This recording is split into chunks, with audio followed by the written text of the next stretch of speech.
simultaneous teaching of existence and non-existence.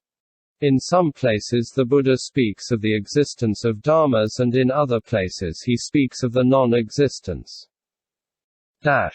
Question. You should not speak separately of existence and non-existence. Existence is Atman and non-existence is anatman. Why return to a subject already dealt with?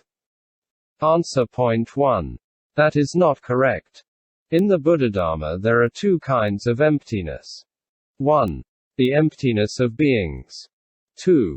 The emptiness of things. Saying that there is no Atman is stating the emptiness of beings. Saying that there are no dharmas is stating the emptiness of things. Saying that there is an Atman and knowing the nature of pure designation is not clinging to the Atman. Saying that there is an Atman within the 5 aggregates is clinging to the Atman. In order to destroy this clinging to the Atman, it is said, there is only the 5 aggregates: impermanence, suffering, emptiness, non-self, peace and nirvana, that is existence. 2. Furthermore, there are two kinds of views of nothingness. A. There is no future existence where one undergoes suffering or happiness as a result of wrongdoings or merit. For those people, it is said, there is an Atman that, from the present existence to the future existence, undergoes the retribution for wrongdoings and merits. B. All dharmas are empty and without attachment. This is a wrong view and, for these people, it is said, there are two kinds of dharmas, namely conditioned dharmas and unconditioned dharmas. 3. For beings of dull faculties, it is said that there is no Atman. For beings of sharp faculties and deep wisdom, it is said that dharmas are empty from beginning to end. Why? Because an Atman involves the rejection of dharmas.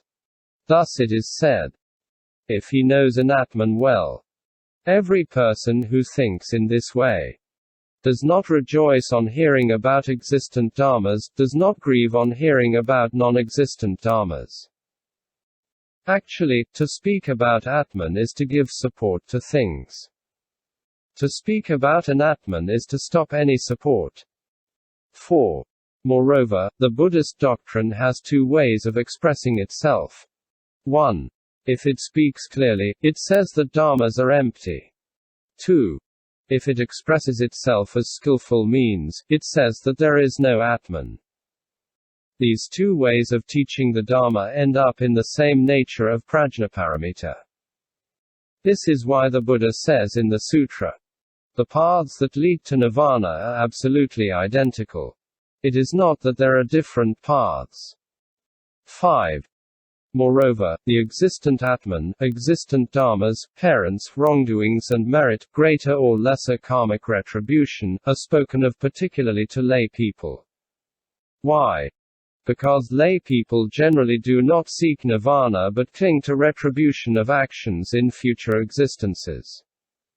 On the other hand, the non-existent Atman and non-existent dharmas are spoken of mainly to monastics. Why? Because generally monastics tend toward nirvana, do not assume dharmas, nirvana being the destruction of self. 6.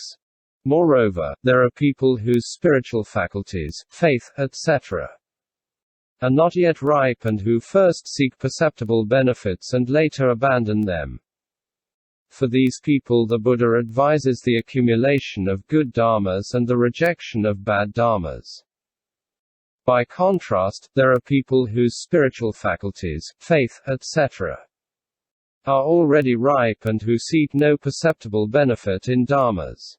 They seek only to avoid the samsaric destinies. For these people the Buddha teaches emptiness and the non-existence of dharmas. Both teachings are true. Thus the ring finger is both long and short. Compared to the middle finger, it is short, and compared to the little finger, it is long. Its longness and its shortness are both true. It is the same for the doctrine of existence and the doctrine of non-existence. To speak of existence is sometimes conventional and sometimes absolute. To speak of non-existence is sometimes conventional and sometimes absolute. That the Buddha speaks of Atman or of Anatman, both are true. Question. If both these things are true, why, as a general rule, does the Buddha praise emptiness and criticize existence? Answer. Emptiness, non-existence is the treasure of the Dharma of the Buddhas of the 10 directions, noble amongst all. Thus it is said in the Prajnaparamita, in the tchang-tchao lay pin. The Prajnaparamita is the treasure of the Dharma of the Buddhas of the 3 times and the 10 directions. The Prajnaparamita is the emptiness of non-existence. If the Buddha sometimes speaks of non-existent dharmas, it is in order to ripen beings who, long afterwards, will all enter into the treasure of the Dharma of non-existence. Question. If that is so, why does the Prajnaparamita say, seeing the emptiness, the non-existence of the 5 aggregates is not bodhi? Answer. It is said in the Prajnaparamita that existence and non-existence do not exist. Dirghanakhasutra.similarly the tchang-tchao fan-tche King says, there are 3 kinds of wrong view. 1. Everything exists. 2. Nothing exists. 3. Things are partly existent and partly non-existent. The Buddha said to the brahmacarin Dirghanakha, the view that everything exists is tied to desire, aversion and ignorance. The view that nothing exists is not tied to desire, or aversion, or ignorance. The view that things partly exist and partly do not exist is partially tied and partially not tied to the aforementioned faults. Faced with these 3 views, the noble disciple has the following thought. If I adopt the view that everything exists, I will be in debate with 2 people. The one for whom nothing exists and the other for whom things partly exist and partly do not exist. If I adopt the view that nothing exists, I will also be in debate with 2 people. The one for whom nothing exists and the other for whom things partly exist and partly do not exist. If I adopt the view that things partly exist and partly do not exist, I will be in debate with 2 people. The one for whom everything exists and the other for whom nothing exists. From that arises conflict, from conflict arises disagreement, from disagreement arises violence. Foreseeing conflict, disagreement and violence for himself, the disciple gives up this view of non-existence and adopt no other view.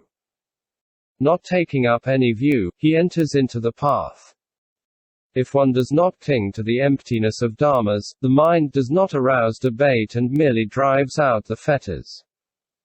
This is true knowledge. But if one grasps the empty nature of dharmas, one provokes debate and one does not destroy the fetters. Holding on to that wisdom is not true wisdom.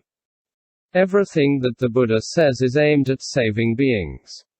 That is why there is not a single one of them that is not true.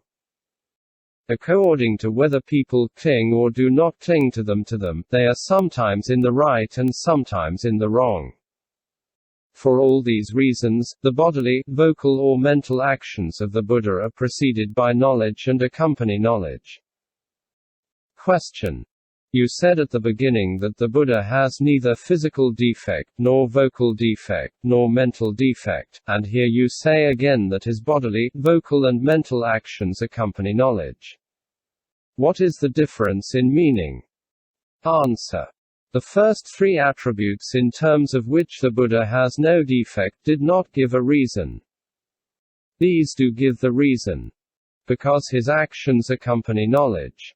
If the Buddha did not reflect before carrying out his bodily, vocal or mental actions, he would make mistakes, but since the Buddha first uses knowledge before carrying out his bodily, vocal or mental actions, he is faultless.